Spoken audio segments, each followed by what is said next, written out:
saya, peran pemerintah yaitu dengan menjadi mediasi antara kedua kubu tersebut, mencari jalan tengah dalam konflik tersebut dan dengan cara menjadi pendengar antara kedua belah pihak, dan juga sebisa mungkin pemerintah dan aparat menekankan agar kedua kubu tidak main hakim sendiri dan mengikuti aturan hukum yang berlaku. Menurut saya, banyaknya berita hoax yang beredar sekarang di masyarakat ini berasal dari media sosial. Hal ini dikarenakan oleh budaya orang Indonesia yang bangga ketika menyebarkan suatu berita itu pertama kali, dan tidak peduli apakah berita yang disampaikan itu benar atau tidak. Dalam hal ini, pemerintah telah mengeluarkan UU ITE dan terus merevisinya. Akan tetapi, masih saja kurang efisien karena berita hoax cepat menyebar ke seluruh penduduk.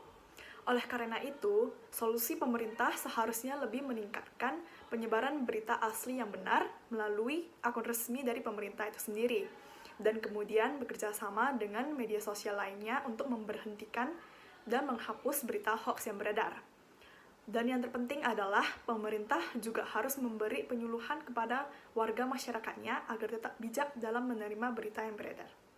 Pemerintah merupakan penentu dalam penegakan hukum, sebab masyarakat sipil tanpa peran pemerintah tidak akan memperoleh keadilan yang sesuai.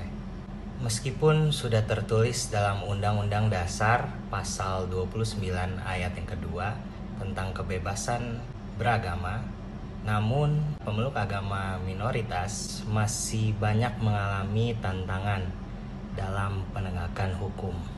Tidak hanya itu, pemerintah juga sempat membuat RUU PUB yang bertujuan untuk melindungi semua orang yang beragama, namun pada penerapannya masih belum sesuai dengan apa yang diharapkan.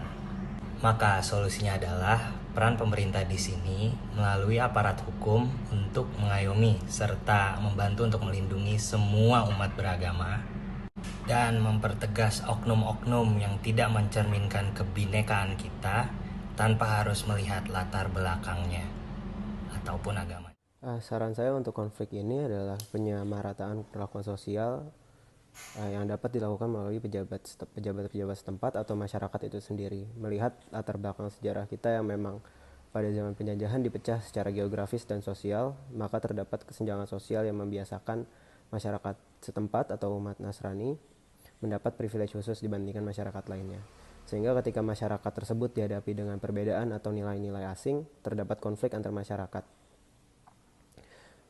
Hal itu dikarenakan juga ketidaksiapan masyarakat setempat untuk menerima nilai-nilai tersebut. Maka dari itu perlu dihilangkannya kesenjangan tersebut, dimulai dengan pejabat, aparat, dan pemerintah setempat dengan tidak memberikan perlakuan khusus untuk suku atau agama tertentu. Karena di era modern ini, pemerintah harus bisa menerima, merangkul, dan mengayomi masyarakat tanpa melihat suku ataupun agama mereka.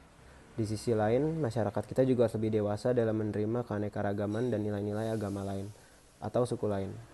Namun hal ini memang perlu pembiasan yang cukup lama.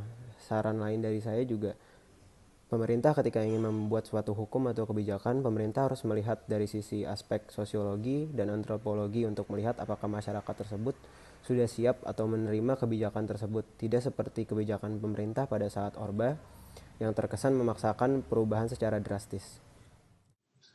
Menurut saya langkah yang harus diambil pemerintah adalah mengadakan penyuluhan secara berkala di sekolah-sekolah yang ada di daerah Ambon, terutama daerah yang rawan akan konflik keagamaan ini, karena menurut saya nilai-nilai toleransi dan nilai-nilai tenggang rasa harus ditanamkan kepada anak-anak di daerah konflik tersebut supaya mereka tidak terpengaruh oleh doktrin-doktrin masyarakat di sekitar mereka yang kurang mengerti akan apa itu nilai toleransi dan tenggang rasa, sehingga menciptakan keretakan hubungan antara kaum Kristiani dan kaum Muslim yang terus berlanjut hingga sekarang.